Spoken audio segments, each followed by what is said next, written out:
Assalamu alaikum, welcome back to my channel, and if you're new, a huge welcome. Today I'm going to be reviewing the Fenty Pro Hydrating Longwear Foundation, and this is in the shade 290. So if you want to find out how I got on with this, and I've been trying it for a good week and a half, then make sure you keep on watching.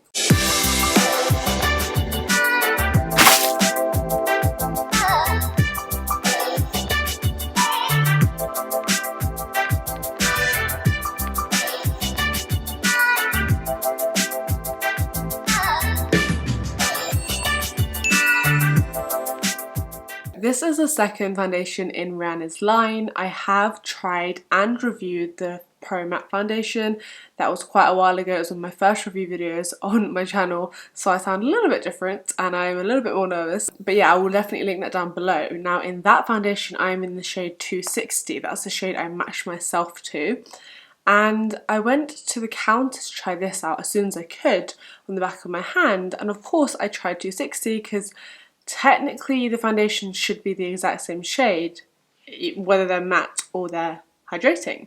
And unfortunately 260 was incredibly pink toned. So I will say that even though a lot of people, and I've been watching a lot of reviews, a lot of people have said that the shades do correlate. I will say definitely do your research, and now that Fenty is available in a lot of the big boot stores around the country, make sure that you're going to the boot stores, make sure that you are trying to test them out and ask them for a sample. Sometimes they can be like very forthcoming with the samples, sometimes they can be a bit more tight. Now to make your lives a little bit easier, I have managed to bag myself 2 little samples, as well as obviously this foundation that I brought, and I will be doing a shade comparison at the end of this video because obviously I've done my makeup now. I'm not going to be doing it on top of my makeup, but I will be removing some of my makeup and showing you the different shades that I have, as well as some other shades that I use, just to give you an idea. And I did this with my Dior Face and Body Foundation review, and a lot of you guys really found that helpful. So if you want to see that, then either stick around to the end, or you can use the timestamps in the description bar to jump to that part, because I know what it's like when you're looking for foundation. Sometimes you're in a bit of a rush and you just want to know X, Y and Z and not the whole alphabet about the foundation. Also, disclaimer, I didn't actually buy this foundation, but it wasn't sent to me. I wish I was on a Fenty PR list. I got this foundation with my Boots points, which was awesome. I will link a vlog when it's uploaded down below, talking a bit more about how I really utilise the Boots point system. Let's start though with the packaging of this foundation. So lots of people like it, some people don't necessarily like it. I actually think it's great. A plastic packaging means you can travel with it really easily, and I do like the fact that they've included a pump. My pump's kind of dirty though, as you can see, so it's not the cleanest, but you know, can't have everything in life. I like the lid, I like the way she's stuck with the white sort of theme, and I like the way you can see the shade really clearly through the bottle. On the back it just says 290 and the instructions. So it says massage well, and if needed pump and squeeze tubes simultaneously to release the air in case it gets stuck. In the bottle you get 32 milliliters, and the foundation costs the exact same price as the Pro Matte one, which is £27. I think that's a really reasonable amount for a foundation. I don't think that a high-end brand should be charging more than the £33–34 mark, and this is actually a bit less than, you know, what you'd pay for a Dior foundation or a NARS foundation. So I'm really happy with the price point. Plus you get the 2 extra milliliters that you don't usually get with your other foundations, and it has a 12-month shelf life. Now, when I am using the Pro Matte one, I will sometimes put in a little bit of the e.l.f. yellow foundation mixer adjuster into it if I feel like it's looking a bit too pale. But as you can see, if you do watch the review, it does oxidize slightly.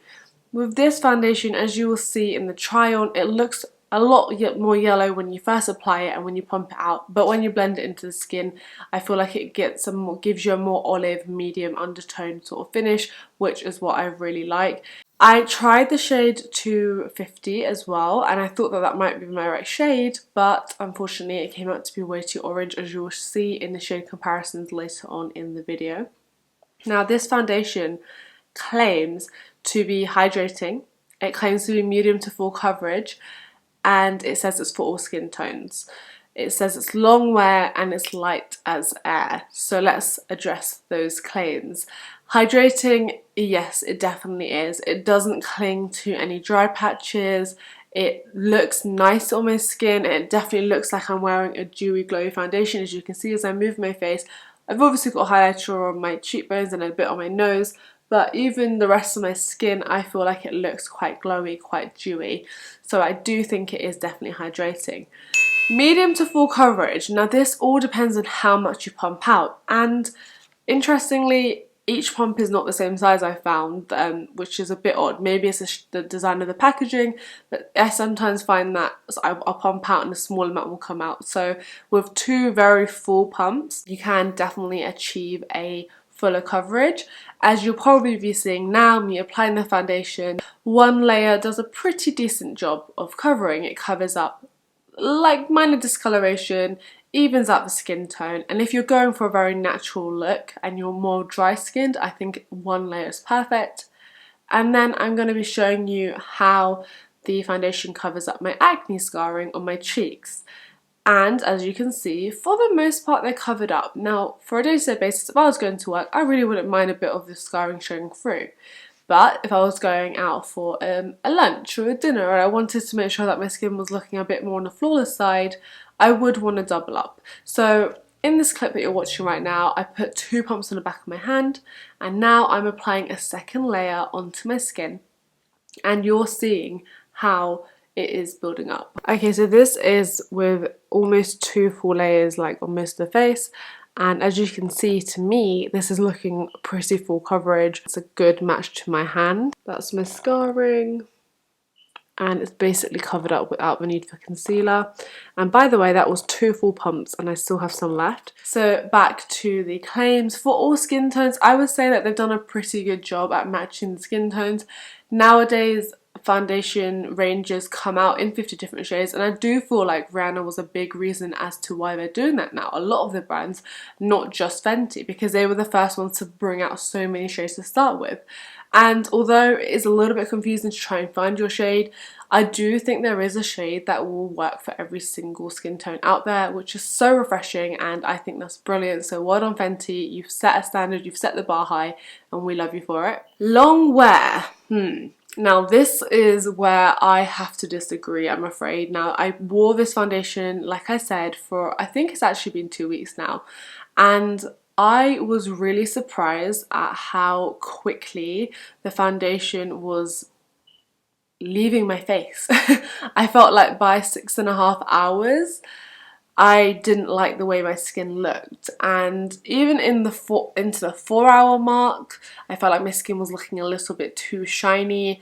Just to let you know, and I probably should have said this at the start of the video, I do have combination skin, so I have an oily T-zone, but the rest of my skin's pretty normal, and sometimes I can get dry around my eye area. This foundation just went too dewy, just went too far, and so for me, being combination, not even being really oily skinned at all, I just did not like it by itself. If you are someone like me who doesn't typically wear a primer on a day-to-day basis, I don't have a primer that I swear by. I use the Ember Elise, the Let Cream Concentrate Moisturiser, and this is like a moisturiser and primer in one to me. I don't tend to use anything else. You're going to continue doing that and trying to wear this foundation. I would say that you can expect about 4 to 5 decent hours of wear before you can really see the foundation kind of breaking down on your skin. And that is the case unless you put steps into place to stop that happening. So unless you get a more massifying primer, or what I've been doing, because I have not really wanted to just go out and buy a primer just for this one foundation when the rest of my foundations don't tend to disintegrate within like 5-6 hours, I have been setting my whole face, which is very strange for me. I never do that ever. I always set my under eyes, I lightly bake, and usually I will set around my mouth as well because I do get pretty bad smile lines. But I don't set the rest of my face, sometimes a little bit on my nose, you know, because oily T-zone and all that. But with this, after about 5 days of using the foundation and just finding that consistently, even if I'd been having a really chill day or not really doing much at all, just relaxing, chilling, not really doing much, I still would find that my foundation, it would be lifting up from my nose, it would sort of disappear. If I kind of touched my face, it would transfer. It just wasn't what I would call long wearing at all. So after like 5 days, I thought, right, I need to try and do something to stop this. Then I started using my Charlotte Tilbury Flawless powder in the shade 2 on top, and just the first day that I did that, I just set half my face with the powder and left the other half, and it was incredible the difference. The side of my face that I had set with powder lasted a decent 8 hours, I would say, before it still started looking like, oh, I need a bit of help there.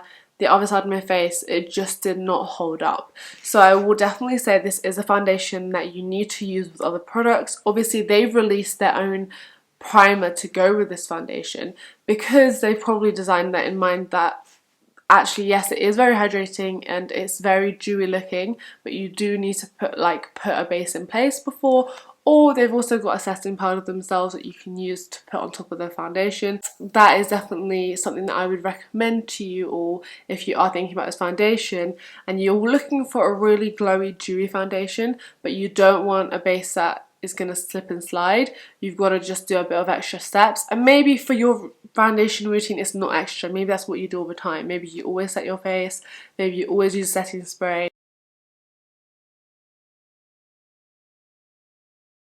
Skin the extra help in making the foundation last. Essentially, like what I wrote like on day 2 was that I was looking kind of rough, and oh my gosh, I tried to take some flash photos and I looked horrendous. I looked like I slept in my makeup and I just looked like such a hot mess, and literally I had the foundation on for 7 hours but with no primer or powder or anything like that. I also wrote that this is a really good foundation, I would say, for like day to day, if you want it to be like no makeup, like one pump around the skin, kind of just giving you a glowy finish, but you do have to, like I said, set it in place. And I think that it's a foundation that looks better in person. I didn't love the way this photographed on me personally, and for that reason I wouldn't be wearing this to like evening events.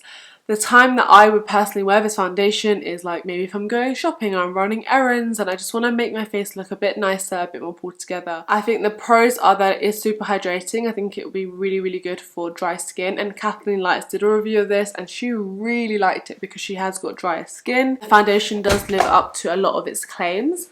However, I also think that you do have to make sure that you are setting it and you're using a spray or using a primer. So for me, as someone who doesn't always do those things, I have to give this foundation, I would say, about a 6 out of 10. I really like the way it looks for the first couple of hours. It's not a foundation that I feel like I can rely on though, and it's not a foundation that I'm going to be running out to repurchase when I finish with it. What it did remind me of was one of my old favourite foundations back in the day, and that's the Makeup Forever Ultra HD. I have this in the shade Y365. So what I did was I put the Makeup Forever on one side of my face and this on the other side. I was talking about it on Instagram, and the shade match is amazing, by the way. So if you are Y365, you need to get 290 in the Fenty if that's what you're looking for. And I actually found that they had similar results. I didn't set either of them. I just thought, let me give it the fairest test possible, just my regular moisturiser. What I did find was that the Fenty sunk into my fine lines, like my smile lines, a little bit more. But apart from that, the finish was very similar.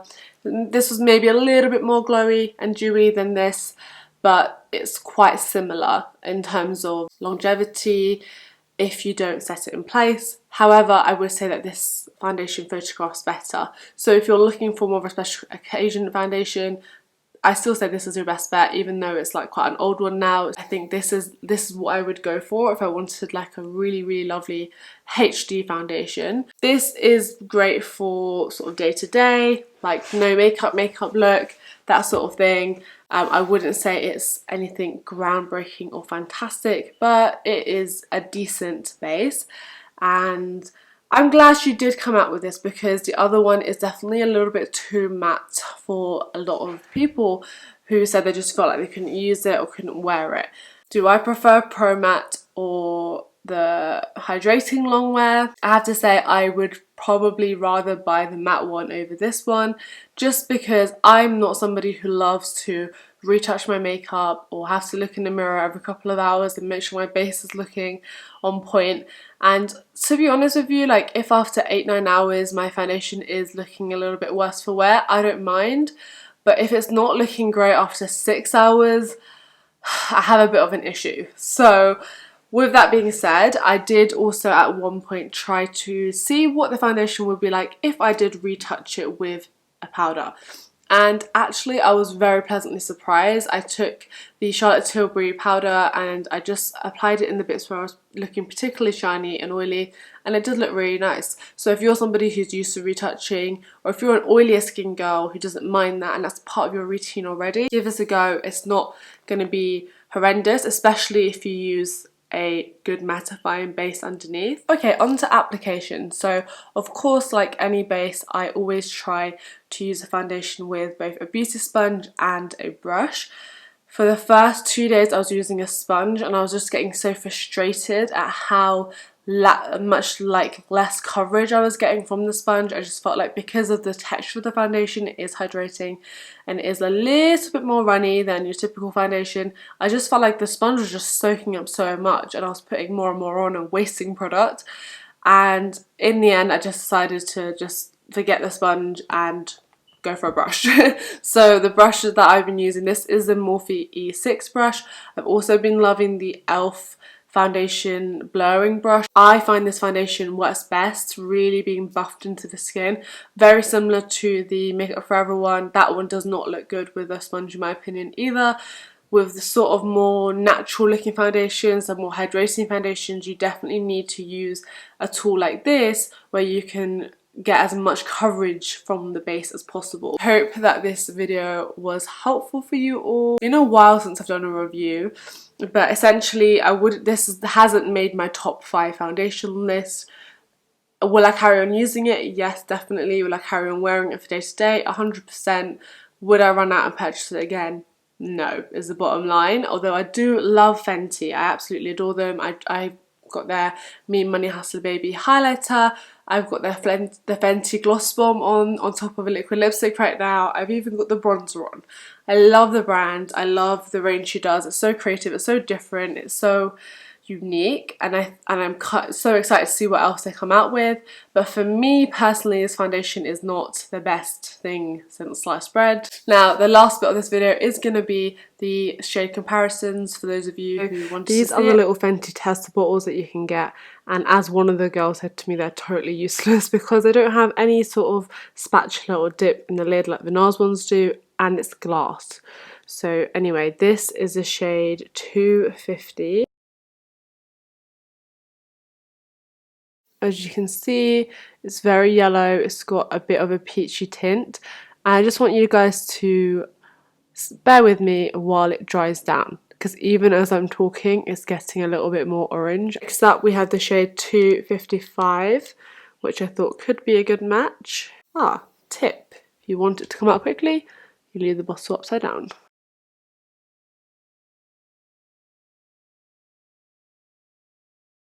So that kind of makes no sense to me because 250 is a good deal darker than 255. As you can see, 255 definitely has more of a yellow pool. Obviously 250 has been on my skin a bit longer, but as you can see, there's definitely a darkness difference.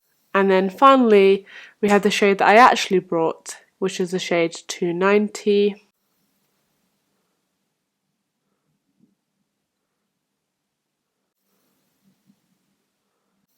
And you can see that 290 is the most olive of all these shades. So we've got 250, 255, 290. I could probably make 255 work if I really tried to, but it is a little bit too much on the sort of peachy neutral side. This is too orange. And if anything, this looks too olive when you put it on, as you can see on my face, but the rest of my face is wearing 290. And so blended out, it doesn't look quite as olive, which is definitely a good thing. But I hope that this little snippet of shades helped. And what I'm now going to do is just put my Makeup Forever, running out of space on my face here, but this is the Ultra HD. So as you can see, this is probably the closest to my natural skin colour even when you first apply it. But actually when this is blended out, it looks pretty similar to Y365. And please do subscribe before you leave. Give this video a thumbs up for more review videos. And I will be testing out the Anastasia Beverly Hills foundation very soon. I've not tried it yet. I'm going to do a first impression for you guys on this channel, so stay tuned for that. Thanks so much for watching, and I will see you in my next video. Bye!